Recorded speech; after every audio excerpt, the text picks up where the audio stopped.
Good afternoon, and thank you for joining our webinar today, sponsored by the Access Forum.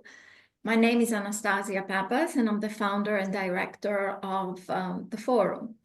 I'm pleased to welcome today Adelina Barbalau and Federica Zeni, who will present their paper, The Optimal Design of Green Securities. This paper has been recognized with a 2024 e-Access Forum Research Prize.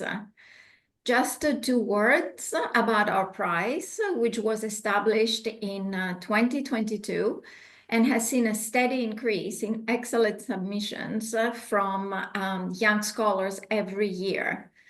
The recognition of this prize is largely due to the efforts of Steve Cecchetti, who has been the chair of the prize committee since the very beginning, and he's also the discussant today. So a big thank you to Steve and to the 2024 prize committee members, which are Pierre Monin, Fernanda Necchio, Stefano Giglio, Galina Hale, Johannes Ströbel, and Esteban Rossi Hansberg. So before further ado, let me introduce the speakers. Adelina Barbalau is an assistant professor of finance at the Alberta School of Business at the University of Alberta, and now is a visiting fellow at the HEC Center for Impact Finance Research at the HEC Paris.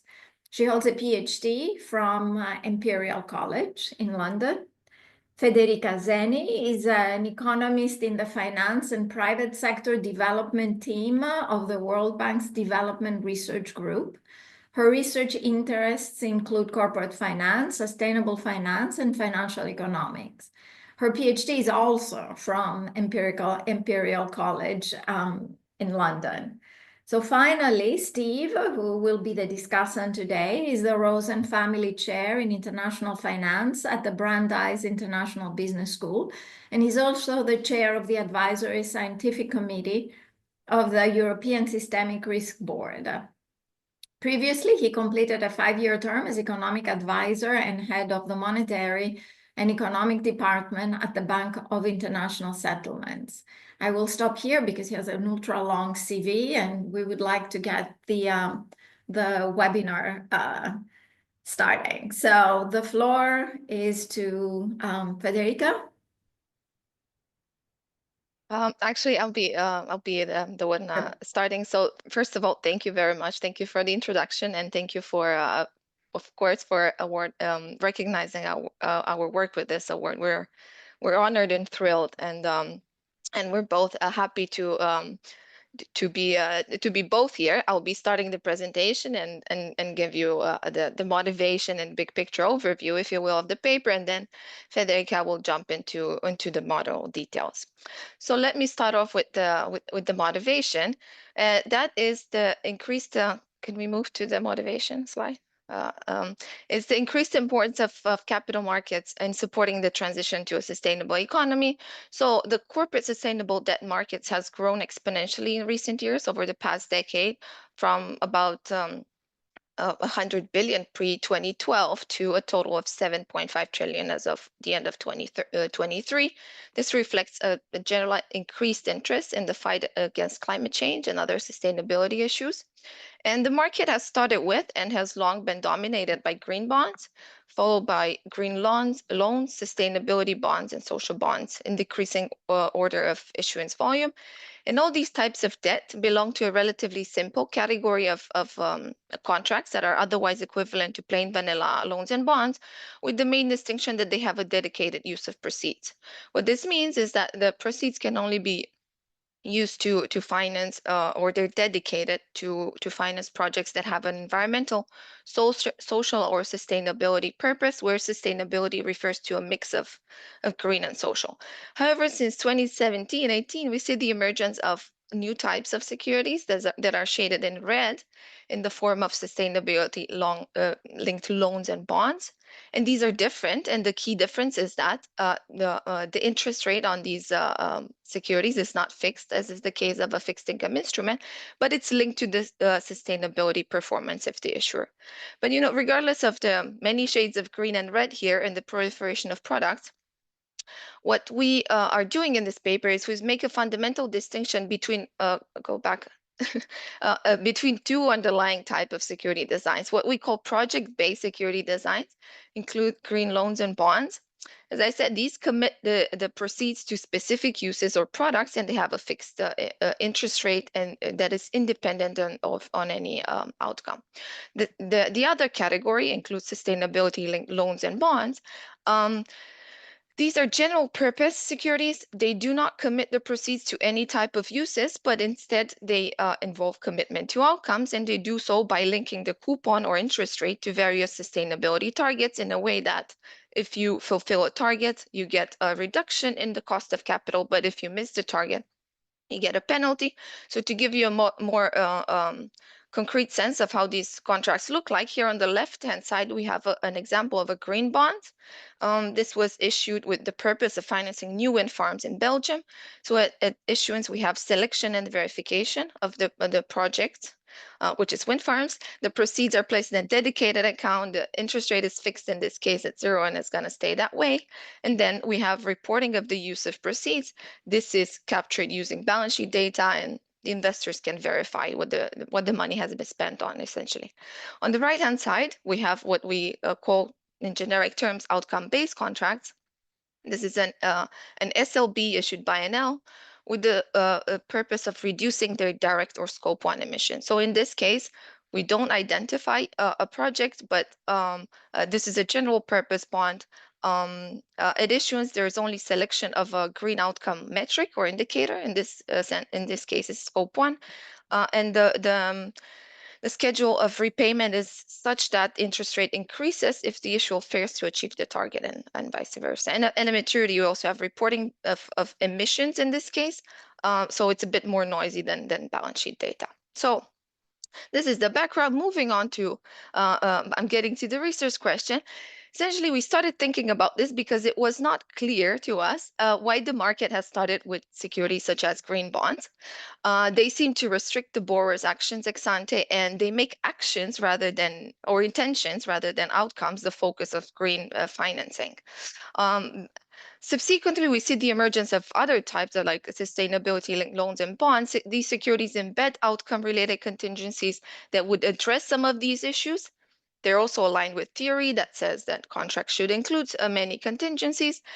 But there's growing concern about the susceptibility of these kind of sustainability-linked bonds to what is commonly referred to as greenwashing, or the manipulation of reported outcomes that are essentially noises. And this is exacerbated by their lack of transparency regarding the use of proceeds. So first of all, we want to understand why the securities that are widely observed in practice are designed the way that they are designed. So what explains the empirically observed project-based and outcome-based security designs? We want to understand what the trade-offs and inefficiencies associated with issuing one or the other are. And importantly, we want to understand what is the optimal design of green securities. So a quick overview of the model setup. Basically, we develop a theory of optimal design for financing green investments, meaning investments that deliver what we generically refer to as green outcomes. Think reduction in carbon emissions as an example. But to that end, we claim we capture the key features of green outcomes, which, first of all, we allow for the green outcomes or benefits that are obtained through the implementation of green projects to be uncertain. This is perhaps not very controversial assumption. The important one, and the one that really speaks to reality, is that we allow firms in our model to generate or obtain green outcomes such as carbon emission reduction through the implementation of two main strategies. They can either implement tangible projects or less tangible what we call effort-based strategies, or both. So there's no restriction here. So on one end of the spectrum, we have strategies that involve investment in tangible projects such as wind farms and solar panels, like in the example. At the other end of the spectrum, what we call effort-based strategies are changes in business practices, the adoption of efficiency strategies to reduce the use of energy inputs such as lighting and heating. And as you can see here, there's a great variation across industry with respect to which strategy firms can basically use. So going back to the third assumption here is we allow for green outcomes to be manipulated, which is greenwashing. I don't have to really justify much this assumption. I think we all agree this is a problem in the market. So the setup is a contracting setup with moral hazard. Investors have preferences. They're interested in generating these green outcomes, but firms are profit motivated. Firms can do these three things to generate a green outcome. They can implement tangible projects, they can implement effort-based strategies, and they can also manipulate reported outcomes. So essentially, investor can only observe the overall reported outcomes, that is the sum of these three things, but cannot disentangle its individual components. It cannot tell how much it came from the project, how much it was manipulation, all that. And the other thing the investor can do is it can verify that the project has been implemented, not what it's generated, but think of it. If I say I'm going to build a wind farm, I can probably check if you did that or not. So these are the contracting dimensions. And moving on to a brief overview of the results, we find that in this setup, the optimal contract is a hybrid that has a payoff that combines an outcome contingent, what we call an outcome contingency, and a payoff, a project contingency. Meaning that its payoff depends both on reported outcomes in a way like a sustainability linked bonds, but it should also be dependent on the verification of what projects have been implemented. The role of the project contingency is to incentivize effort. The issue in some sense is that this also incentivizes manipulation. So this outcome contingency will be optimally set in order to balance the two incentives. And the cheaper is the manipulation of green outcomes, the weaker will be this outcome contingency on the reported outcome, meaning that the lower is going to be the sensitivity to the green outcome reported by the firm. This reduces manipulation incentives, but it would also create incentives to underinvest. So this is why we need the second component, which is the project contingency. So this is think of it as a component of the interest rate of payoff that it's contingent on implementing certain projects. So essentially, the optimal contract is a hybrid, and the ones that we observe in practice, namely green bonds and sustainability-linked bonds, are obtained of corner cases of our general hybrid contract. And in particular, when manipulation is costless, essentially reported outcomes cannot be trusted, you will not contract on them. So what our model predicts is that you can only contract on project implementation choices. And importantly, these have to be made ex ante. So this is not something we impose, but we obtain. However, on the other extreme case, if manipulation is not at all possible, then it actually turns out that an outcome contingent contract that only has a payoff that depends on reported outcomes is actually the best and achieves the first best. Basically what these results suggest that the initial dominance of green bonds can be explained in terms of the absence of reliable measurement systems. Improvements have encouraged the emergence of securities like SLBs, but our model suggests that the optimal contract should be hybrid. So what we do next is we're interested in pinning down the trade-offs and inefficiencies that are obtained in a world in which manipulation is possible, but the contract takes the form that we actually observe in practice. So it's essentially the trade-off between an SLB and a green bond is that a sustainability linked bond has the advantage of being flexible. You don't have to commit ex ante you don't have to dedicate the proceeds to certain projects, and it also has a performance sensitive payoff. So we call that flexibility advantage. On the other hand, because you don't have to disclose the use of proceeds, because you rely on reported outcomes that can be manipulated, this contract also suffers from a distortion discount because investors are going to price that in. The last set of results very quickly, the inefficiencies associated with a green bond is that it leads to overinvestment in tangible green projects that can turn out to have very little impact or good sustainability outcomes exposed. And of course, this contract does not incentivize engagement in effort-based strategies. With regards to the SLB, the inefficiency here is that you actually have underinvestment in tangible green projects, and then there's an inefficiently high level of manipulation. So they're prone to manipulation here. We also have predictions in terms of and relate these to cross-sectional issuance patterns, and essentially the model predicts, in line with stylized facts, that a stronger preference, firms will have a stronger preference for issuing sustainability-linked bonds if they have green outcomes that are more measurable. They have a higher ability to employ effort-based strategies relative to project-based strategies, and there's more uncertainty about their green outcomes. And I think, yeah, in the interest of time, I'll skip the literature review and I'll hand it over to Federica, who's gonna delve into the model details more. Thank you, Adelina, and thank you, Turkey organizers. So just let me give you a bit more details about the model. So the model has two time periods. At time 0, the investor that we have set as green preferences enters a contract with a firm that only cares about profits. And as Adelina said, the firm basically produces this green outcome at time 1, which is generally the sum of multiple actions, the result of multiple actions by the firm. Specifically, it is the sum of a project implementation choice, of an effort choice, and a manipulation choice. This project implementation choice is binary, so the firm can either install solar panels, such as in the picture, or wind turbines, or cannot.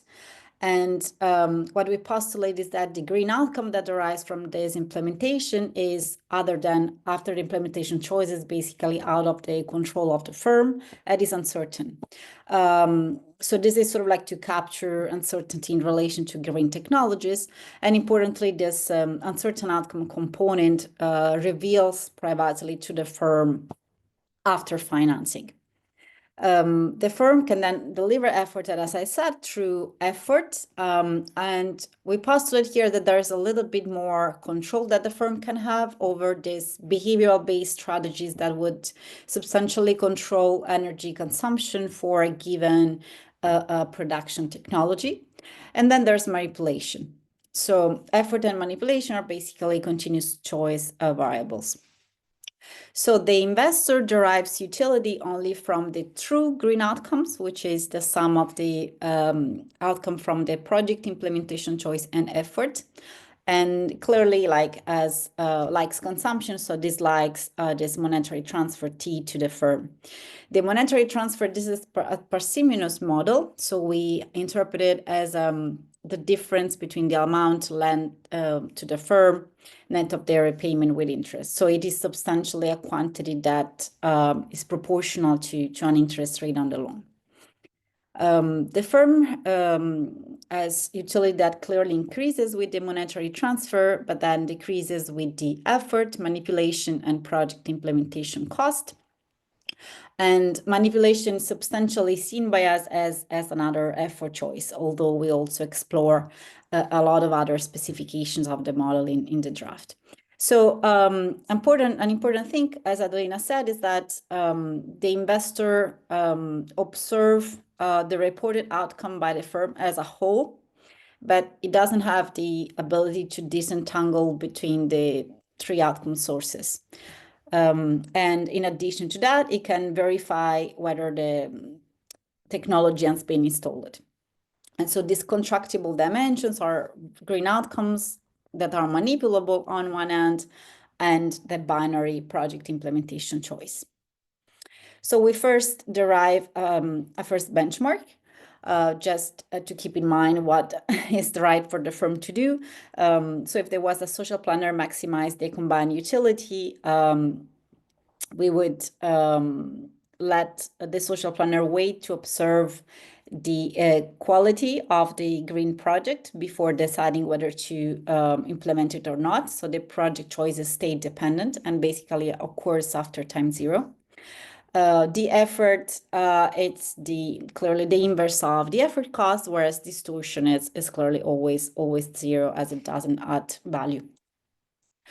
Then we go into the proper contracting framework. We appeal to the revelation principle, so we only look for incentive-compatible direct mechanism, taking the shape of this contract that depends on the project implementation choice, effort, manipulation, and then a payment schedule that depends on the outcome and the project implementation choice.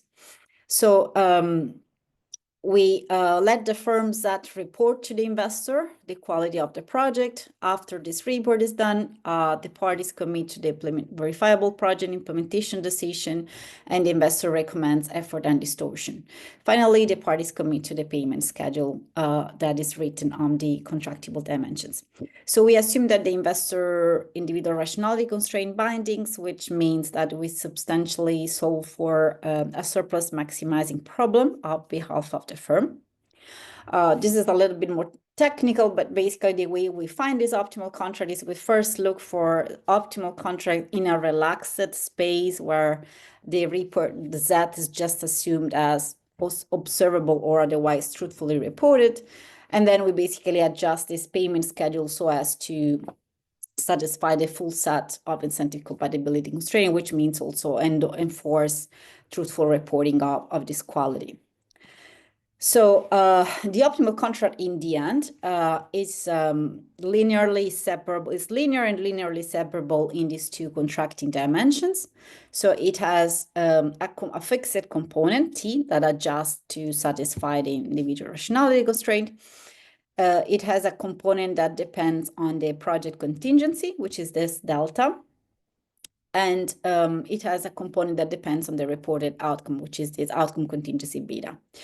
So if you think about, again, like if you think about an interest rate on a contract, basically what this model is saying is that the interest rate should both embed a reward for implementing the green project, as well as a sensitivity, basically a variation of the interest rate that depends on the reported outcome ex post.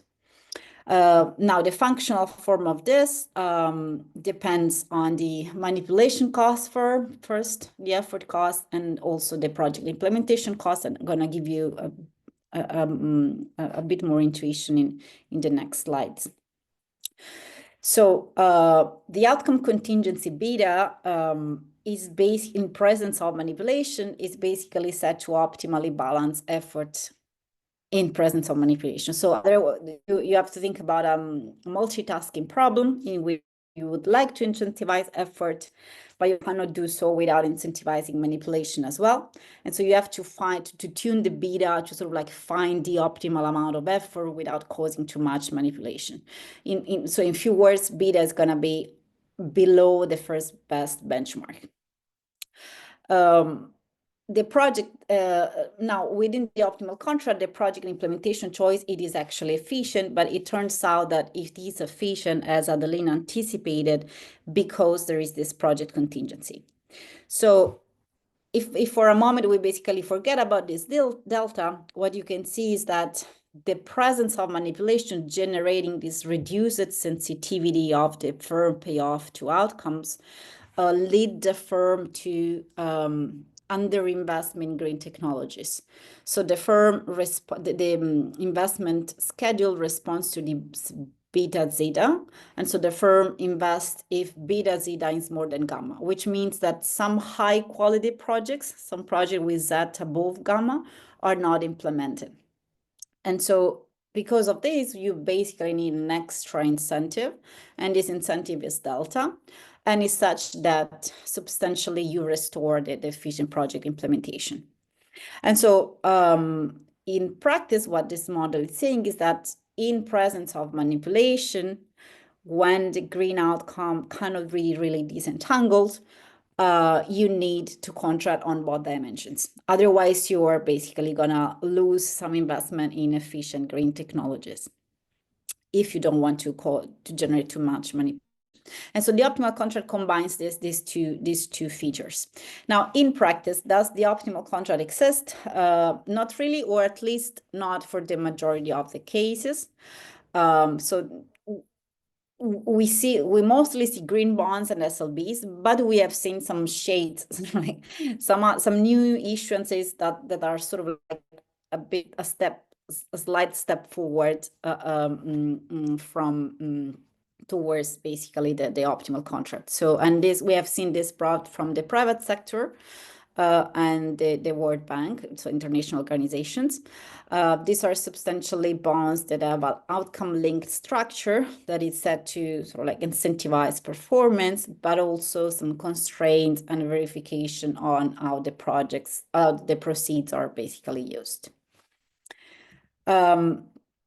So it turns out that the greenwashing friction alone can already explain quite a little bit of the market. So when the model is saying that when carbon emissions or green outcomes are very measurable, so when psi, this manipulation cost is very high, then this beta tends to 1, the reward for delta tends to 0. You don't need extra incentives.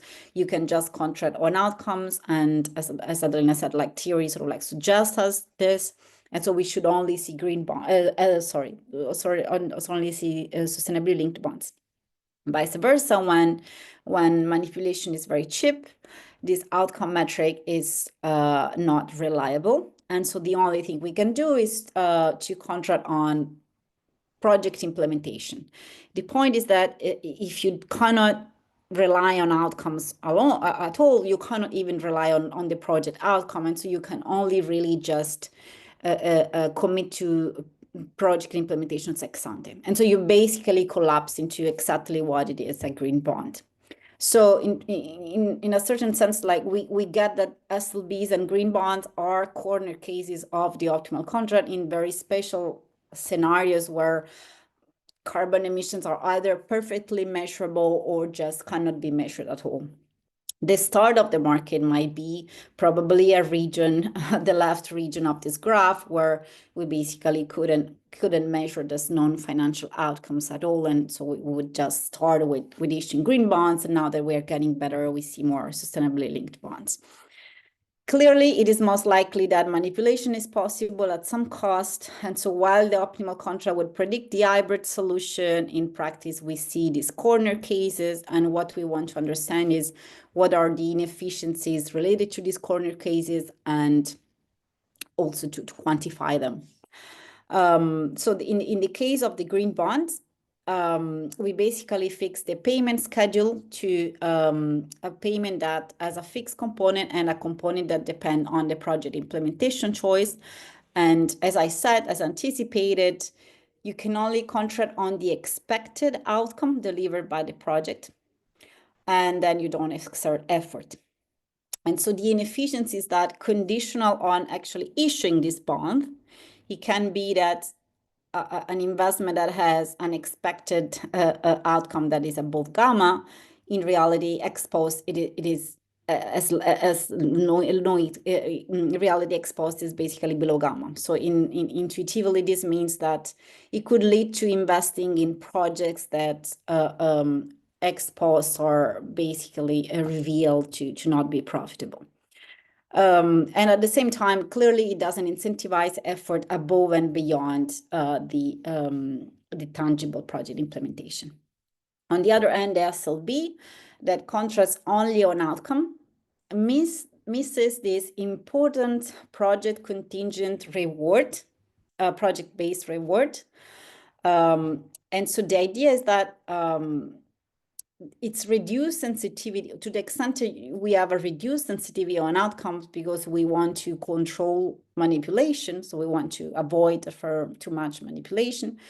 We don't incentivize enough the firm to actually implement this capital intensive investment. So intuitively think about a contract which has an interest rate that varies very little with the reported green outcome. Well, this little variation is just not enough to justify entering like a capital intensive project such as the installation of solar panels. And so actually what it turns out that when you move beta, depending on how you move beta, you basically balance this. It turns out these two inefficiencies move in an opposite direction as a function of beta. And so also in the paper, we have a result where we show that when you issue an SLB contract, basically you should carefully choose your beta. So these results have some link. We try to make the effort to link these theoretical results to what are the general concerns about the securities bought from policymakers and academics. So in the case of the green bonds, there is this concern that focusing on projects doesn't really ensure that there is a delivery of a certain like a green impact, nor additionality. And this sort of like aligns to our idea that there could be overinvestment. SLBs are affected by manipulation, as the model predicts, and also greenwashing, which in a broader sense also aligns with the idea that firms issuing this security are not doing much in terms of like tangible investment to deliver green outcomes. As I said, within the inefficiency framework, you can issue an SLB that is more or less efficient depending on how you tune this beta SLB. But there's also evidence from the market that these betas will be pretty fixed. They don't vary with firm characteristics. At least for advanced economies, they have been fixed at 25 basis points for a while. And so our takeaway from the model is that there's also probably extra inefficiency going on with the securities.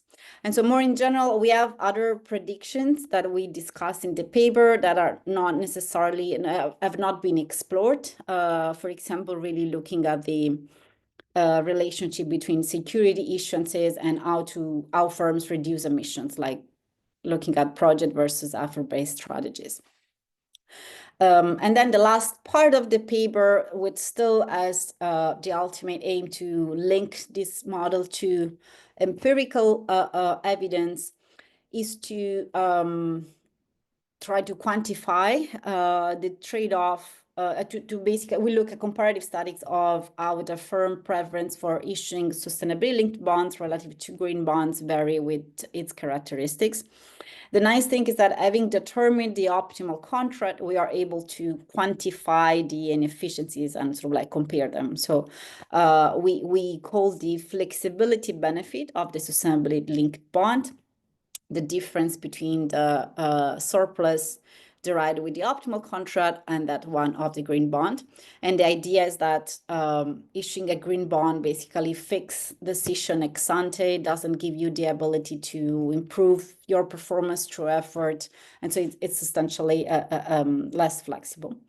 And on the other hand, the difference between the surplus in the optimal case and that of the SLB, it's called in a comprehensive way distortion discount. So as you would expect in some sense, we find that the firm has stronger preferences for issuing SLBs rather than DBs for more measurable green outcomes. For when the firm is able to has more ability to employ effort-based strategies relative to tangible investment, and when there is more uncertainty surrounding the project outcomes. So we have some comparative studies here that are also disentangled about these two trade-offs, but substantially are pretty straightforward. The only one that is perhaps less straightforward, this sort of like non-linearity as a function of the project implementation cost. We have to say it depends on the choice of the distribution of the project quality, but for any kind of bell-shaped distribution, the model predicts that SLBs should be chosen when green technologies are either very costly or very, very cheap. And that's because this sort of like the negative effect of the underinvestment effect, the negative effect of this misreporting anticipated by the investor is not that important when gamma is very high or very low.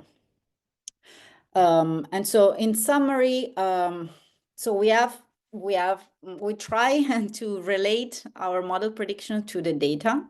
We cannot do so for everything, so the model varies with multiple parameters, but we try to focus on main dimensions. We argue that the most important dimension is clearly the measurability of green outcomes.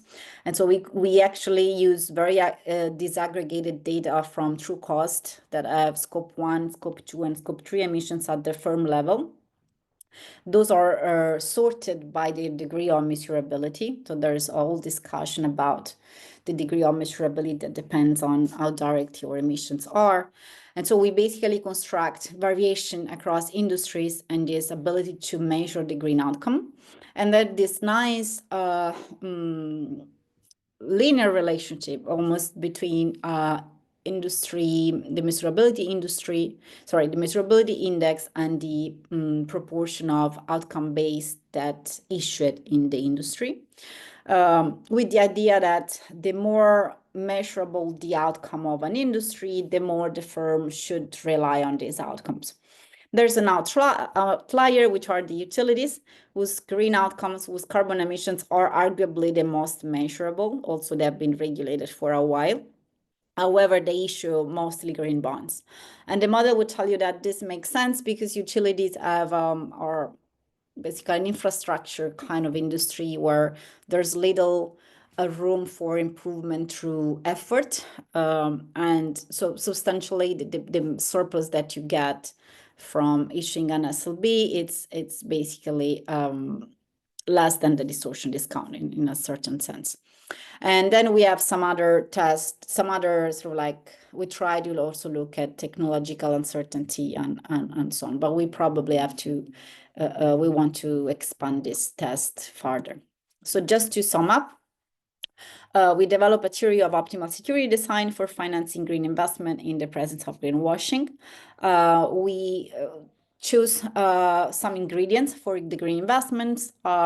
Arguably, the most interesting is really the fact that green investment can be delivered in different ways. This is something that the green finance literature hasn't looked into it before. And then we also assume that green outcomes are uncertain, and then there's greenwashing.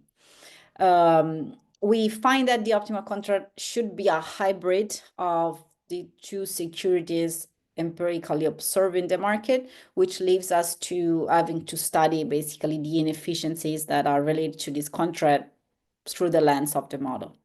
And we conclude that the measure of friction alone plays an important role in rationalizing basically the evolution of the market. Thank you.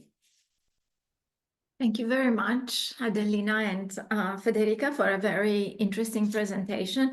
Before I pass the floor to Steve, I would like to tell the audience that if you want to ask any questions, please use the Q&A function, and we will answer them at the end. Steve? Thanks very much, and thank you for such a lovely paper. Let me also take this opportunity to thank the other people who were on the prize committee. I know that Anastasia already mentioned them, but I'll do it again. And they're Galina Hale, Stefano Giglio, Fernanda Necchio, Esteban Rossi Hansberg, and Johannes Streubel. The most important thing in this case is that this is a theoretical paper, and one of the reasons that we liked it so much is because it was a theoretical paper. But of course, as a theoretical paper, it's something about which I know very little. So the normal job of a discussant in this case doesn't work for me. Normally you're supposed to say something complimentary, something critical, and then talk about your own work. But I don't actually have any work that is directly related. So it was more of a challenge for me. And so as more of a empirical sort of macro finance person, I thought that I would back up and talk a little bit about the bigger question of how we can finance the green transition. This is a paper that is about the issuance of certain kinds of bonds. Of course, economists would always tell you that the first thing that you should do if you really want to reduce carbon emissions and create the green transition is to is to implement a carbon tax. We're not going to implement a carbon tax, and implementing a carbon tax in part of the world is probably worse than implementing it in all of the world, because that will just make carbon-based fuels cheaper for the people that don't have the tax, and they'll just increase their amounts that they use. I don't know. My guess is that we have no idea which way it'll go if you do that. But the question then is, how can we finance this? And this is a paper that does a very nice job of discussing how an individual firm and the investors that are interested in the green transition can do it. But I want to back up and say I have some macro data that lead to my first big question that I still don't know the answer to, so I'll just ask it here, and maybe somebody can send me the answer. Global GDP is $110 trillion roughly at market prices. These are sort of rough data that come from the IMF, but those data are the actual exact number doesn't matter much. But gross investment is about a quarter of that, so that's $27.5 trillion per year globally. Net investment is only 7.5% of GDP. It's about 30% of gross investment. So what that really means is that 70% of gross investment is replacement investment. And so that means that the world's capital stock is depreciating at a rate of and needs replacement at the rate of $19.25 trillion per year. The cost of the green transition, as far as I can tell, people say is on the range of $100 to $300 trillion over the next 25 years. That number, while it may seem large if it's measured relative to even Elon Musk's wealth, looks small relative to the amount of investment that's already going on. So my first question is really whether or not we can just redirect existing investment properly, and whether or not we can actually make the transition using the $19.25 trillion worth of replacement investment that we're already doing. And if we need to, we can obviously make sure that the net investment is all green as well. But that seems to me like a good starting point, and I find it hard to believe that somehow we can't finance it out of this. And so I could be wrong, of course, but that's where a paper like this really fits in well, because it's trying to help us provide a theory for how to create the incentives to use the investment that we're already making. And so I think that's the first step. Now, if we turn to the bond markets are really interesting. I always find bond markets interesting. This is an OECD. The OECD produces an annual global debt report. There's also stuff from various other people that will give you totals on debt and global issuance and outstanding amounts of corporate debt, both financial and non-financial. But just to give you some sense of the outstanding amount of debt, and remember, this is relative to the numbers I was showing you before. The capital markets are actually not hugely important in this. They're fairly big, but the 5.1 trillion is global issuance. But of course, it's not net issuance; it's gross issuance. And so, net issuance of bonds has actually been very close to zero, if not negative, in the last few years. But overall, the numbers are relatively small. The numbers for green bonds, of course, and sustainable bonds are even smaller. And these are numbers that are in Adelina and Federica's paper. Some of them are. But the interesting thing for me here is that the bond issuance itself is now running less than $1 trillion US dollars per year overall. So that's not great. And what we really have to do is we have to figure out mechanisms to give people incentives to use what my 25 plus $1 trillion in investment and use it properly. The bond market is definitely a place to start. Now, I'm not going to go through this because I want to leave some time, but because there was a very nice description of the model. I used maybe an old version of the paper, but this is the picture that I like the best, and it's about the more measurable the outcomes are, the more outcome-based or sustainability-based bonds that you should be issuing. So this is a result of the. Now I drew I drew a nonlinear line here, and the reason I drew a nonlinear line here is because I used this picture from an earlier version of the paper, which is a bit different. I think it's not hugely different from what you have. The scale is different, which makes it look different. And the scale is important here. So one of the big things, of course, and one of the big motivations behind the paper is you sort of see both of these kinds of bonds out there and you want to understand why. And then that naturally led, I think that naturally led Federica and Adelina to ask the question of what the optimal design was. And they get this fact that that people work differently. Now, of course, there are some surprises in this picture. Now, one of them you spend a lot of time on in the paper, which is really interesting, and that's the utility one. And in the utility one, you show how various configurations of costs and the like lead to the fact that you might actually end up down in the lower right here in this picture, which is not where you expect to be. You expect people that have very measurable things to be very high up, but not utilities. And so that's interesting. But of course, the energy industry is very interesting as well. Now, it doesn't show up quite as strikingly on the picture that you showed a minute ago, Federica, but it's still interesting to think about, because the way I think about the energy industry is that people that invest in energy, in fossil fuel energy, couldn't care less about carbon emissions. And so I think this leads us to ask how it is that we're going to deal with this problem, because there are a lot of people out there who don't care. Again, I'll skip over this because you said it so nicely. But I will turn to what I think is an important policy implication of the paper, which you didn't focus so much on. And then I'll come back to the other question I just asked, and that is that we need to find a way to provide information on and to improve this measurability problem that we have, and that once we do that and that information's out there, it's going to reduce manipulation. And you also need to find a way to make greenwashing more costly in order to, and that might be possible to do through various forms of standardization. We've seen a lot of things like that before. Information collection, of course, is much more efficient than when you have standardization, and it is the case that a lot of these bonds are sort of very one-off things, and that's not good. So what we really need to do is figure out how to develop this market more. And I should say that while I may have started off by saying that this market is small,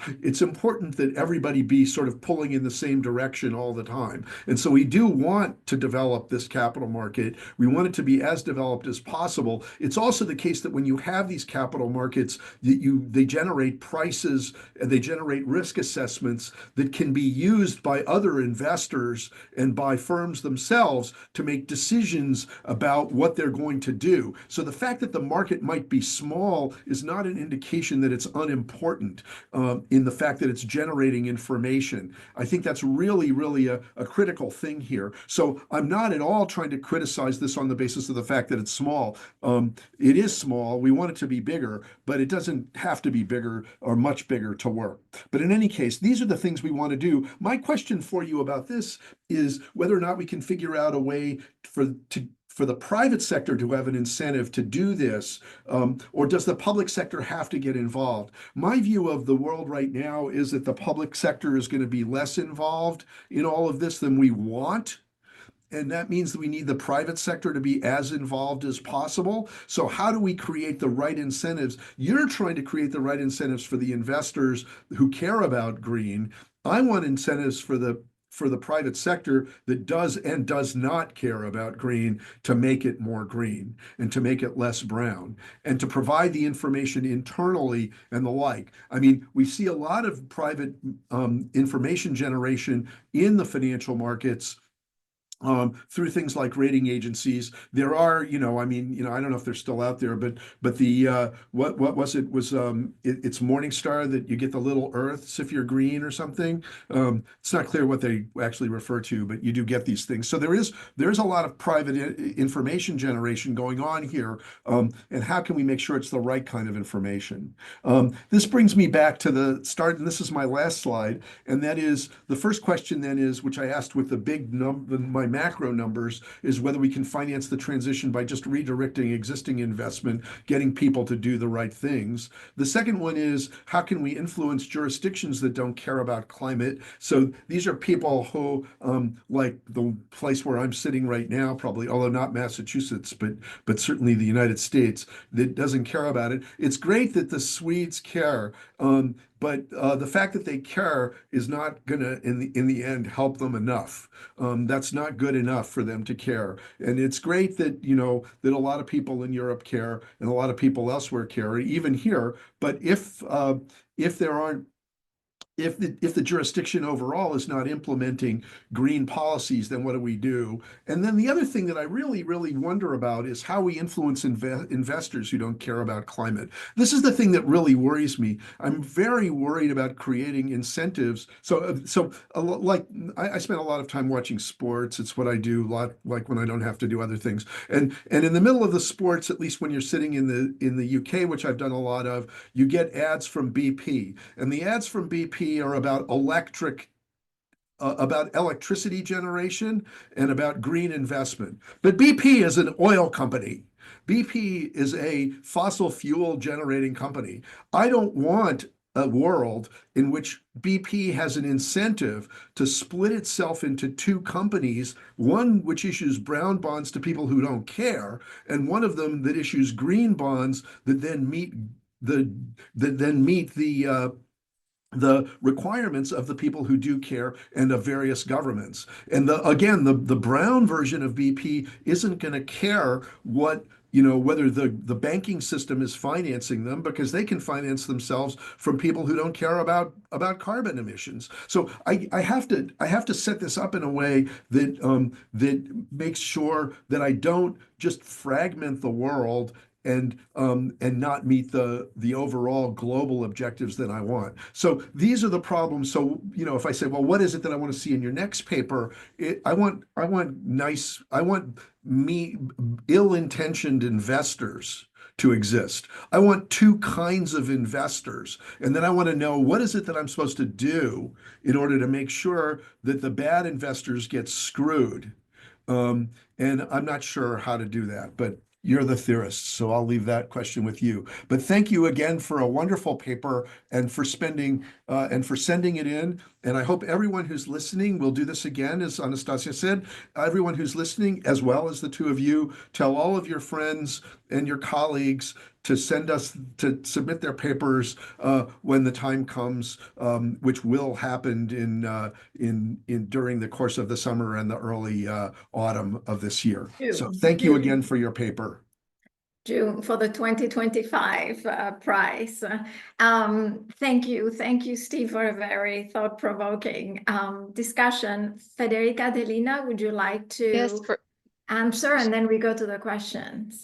Yes, absolutely. So thank you very much for your discussion. You really put it very nicely into perspective and where it matters, and then you did raise the big question. We do take the easy route and like assume that our investors are the ones who care about. But yes, that's really it's a big one. With regards to the public-private, I mean, when the market started, there was quite a bit of action from the private sector. Now, I don't know if private sector, what does it mean? It also means institutions, and we see increasingly more institutions like stepping out of all these agreements and everything because of the political. So the public domain, it's clearly spilling over for private institutions too. I don't know.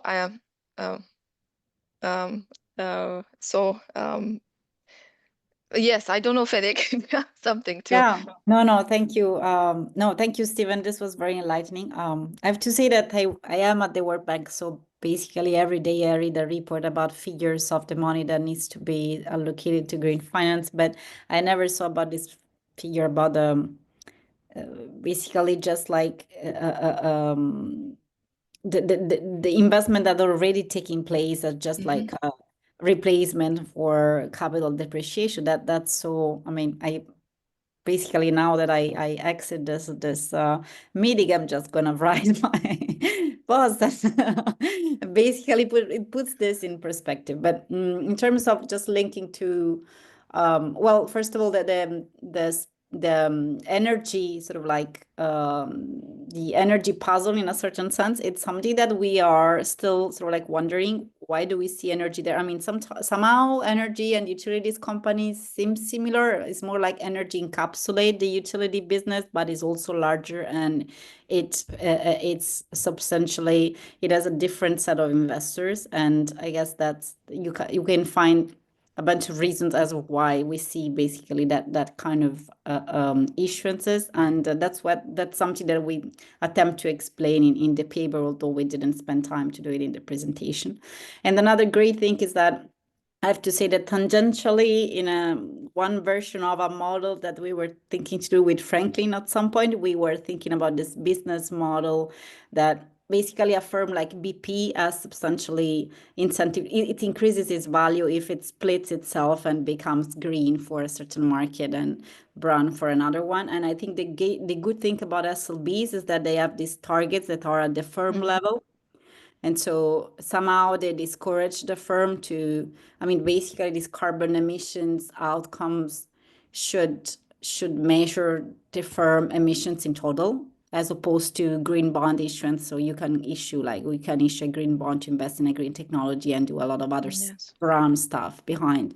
So that's something that we want to explore more. And as Adelina said, we assume the investors to be green, but it has to be, we have to make more effort to understand what happens when there is less green around. And I want to say that we haven't a lot of downloaded detailed data for the latest year, but it seems that unfortunately the market has been, as you noticed, it's been slowing down a little bit, because there was this anti-SG movement in the US, higher inflation and so on. So it's important, I think, to try to address at least these frictions. Thank you. Thank you. We have a question by Pierre Monin, who is another price committee member. And he's asking, does your model predict a different optimal mix for bonds and loans? Maybe given that bonds are for large firms and loans for small firms, what insight does it give to increase green financing to SMEs? Maybe I can go. So thanks, Pierre. We don't have this dimension of variation in the model. If you can, in some sense, you can think clearly like a more complex financial structure, such as the sustainability linked bonds. We don't have really like an issuance cost or a cost that the firm bears for including all this monitoring and verification in the contracts. But I guess like we have in the appendix of the model, we were thinking about this, and also in practice, I had this case in Brazil. So it is very costly for small firms to actually issue something like an SLB, even if they have characteristics that would suggest that they do so. So probably if we add this dimension, we would get that the green loans are better. But it's not something that we have in the baseline model yet. I don't know if Adelina wants to add something. No, that's true. We don't have that that level of richness in terms of loan bonds issuance, and but it's another important consideration there, and as well as the issue of improving information. I guess we should push that a little bit more in the paper on the big takeaway of we should improve the information environment and issues related to measurability. And of course, there are many things that are different about SMEs and big companies, but also the availability of information for these firms could play a role in, and going to banks, I suppose, and leveraging on their existing relationships there with in practice, we observe that there's also a lot of action, and actually the market started with the loan market, the in the private sector in the form of loans, and then we see bonds a bit later. Yes, I'm all. So unfortunately, we came to the end of the webinar. Maybe I can invite our audience, if they have any question, to email you directly. That would be great. This was a very great presentation. Congratulations to both of you. Thank you. Thank you very much, Steve, for a great Thank you, discussion. Steve. And thank you very much for the audience for attending. As Steve said, the 2025 prize will be announced sometime at the end of May, beginning of June. So prepare to submit excellent papers. We have a Young Scholars webinar coming up, and you can find all this information on our website. Thank you very much, all. Thank you. Thank you. Thank you Thank all. you all. Thank you very much. Bye. Bye.